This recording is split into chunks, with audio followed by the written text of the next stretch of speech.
Жүніс пайғамбардың ауылынан екенсің ғой сен дейді. Сонда сен Юнусты қаяқтан танисың дейді да. Ол да кезінде пайғамбар болған, мен де қазір пайғамбар болып жіберілдім дейді. Жүніс пайғамбар білесіздер ғой, кит балық жұтып кететін теңіздің астына қарай. Сонда ана Аддас пайғамбар салсам қан болған бәшайынан бастап маңдайына дейін сүйіп шықты дейді ғой. Анау Отба мен Шайба бар ғой, мүшрик ненің жүзін бақтың иелері. Бергел Аддас деп айтады. Бергел, не істеп жатсың сен? Анау жүгіріп келеді, не болды қожайын? Мұхаммед не сені 10 секундтың ішінде улап тастады ма дейді сөздерімен. Олай деп айтпа дейді. Мына жердің бетін басып жүрген ең абзал жан мынау дейді, Алланың елшісі дейді. Пайғамбар саллаллаху алейхи вассалам. Сен де бітіпсің ғой дейді жаңа. Сонда Аддас сол жерде исламды қабылдап жіберген екен. Пайғамбар саллаллаху алейхи вассалам жанында 3 минутқа жетер-жетпес уақытта исламды қабылдап тастаған екен. Міне сол жерден шығып пайғамбар саллаллаху алейхи вассалам Қорнул Маназил деген жерге жеткен кезде Жабраил алейхиссалам менен тау періштесі келді. Жабраил алейхиссалам жанында тау періштесі бар. Не деді? Мұхаммед, Алланың елшісі, Алла сенің жүзін бақтағы дұғаңды есітті, жауап ретінде таудың періштесін жіберді дейді. Ассаламу алейка я Расулалла. Алланың елшісі, саған сәлем болсын. Мурни, маған бұйырш болды дейді. Тауларды аламда Таифтың үстіне қоя салам дейді. Сонда пайғамбар саллаллаху алейхи вассалам Ақшабайын дейді ғой, екі тау. Екі тауды аламында не істеймін дейді, Таифтың үстіне қоя салам дейді. Тау періштесі деген. Пайғамбар саллаллаху алейхи вассалам не деп айтты дейді? Екі таудың үстіне тағы бір тауды қосып, Таифтың үстіне не деп айтты дейді? Қоя сал деп айтпадыңыздар ғой ешқайсыңыз. Ана бір қажиген құсап. Екі тауды тағы да қосып үстіне үлкен ұлы тауды қойып, не істеді десем, қоя сал деп айтты дейді жаңағы.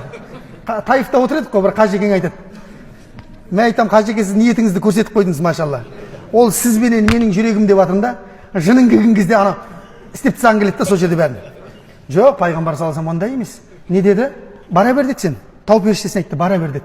Бұл жерден ертең Аллаға иман келтіретін адамдар шығады деді. Ане, көрдіңіздер ме?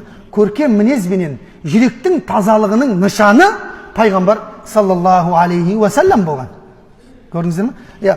Жаңағы өзі сұрайды, сахабалар сұрайды, Алланың елшісі көркем мінез деп айта бер. Не ол көркем мінез деген кезде айтпай ма? Көркем мінез деген деді, бармағанға баруың деді. Үзгенді жалғап тастауың деді. Үзіп тастаймыз ғой кейде. Вообще араласпаймын бұдан кейін онымен дейді. Болмайды ол. Бұл көрмегенім өмір бақи сен болсын дейді. Көр сен оны барып иншалла.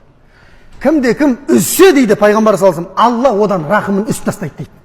Досыңнан, бауырыңнан, ағайыныңнан, көршіңнен барды келдені үздің бе, Алланың рахымы сізден үзіліп қалады, құрметті жамағат. Көркем мінез деген осы, үзгенге жалғауың деді пайғамбар саллаллаху алейхи вассалам. Бермегенге беруің деді. Ал керек па? Ең қиын осы ма? Ол берген жоқ бұл. Неге мен берем?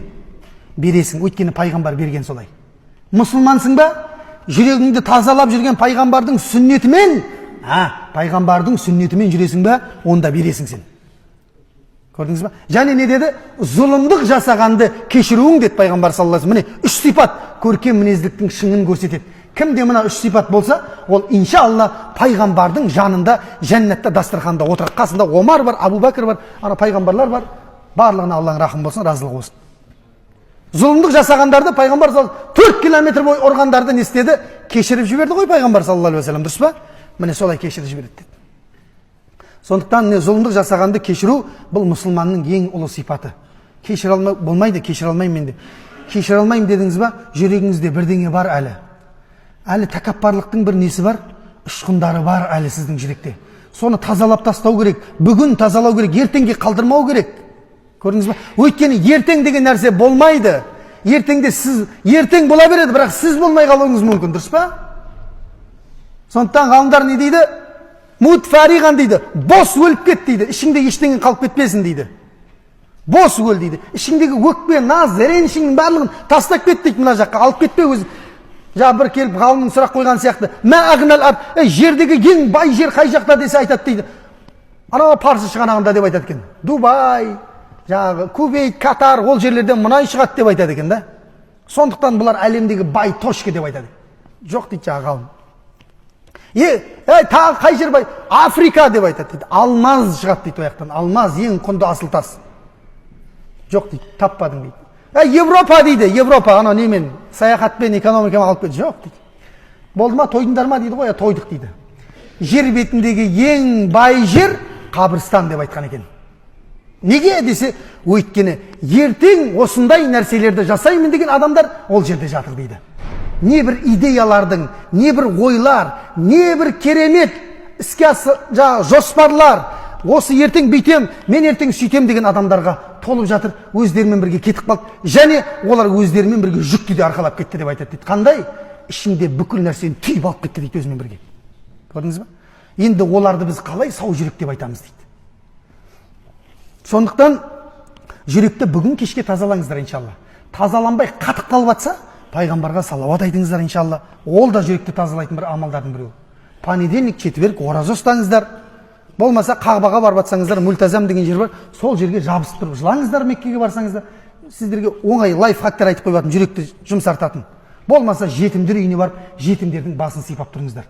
Міне сол қатқан жүректегі тәкаппарлықтың барлығын сындыратын амалдар осылар. Көрдіңіздер ме? Міне пайғамбар саллаллаху алейхи уассаламның жүрегі сондай. Пайғамбар саллаллаху алейхи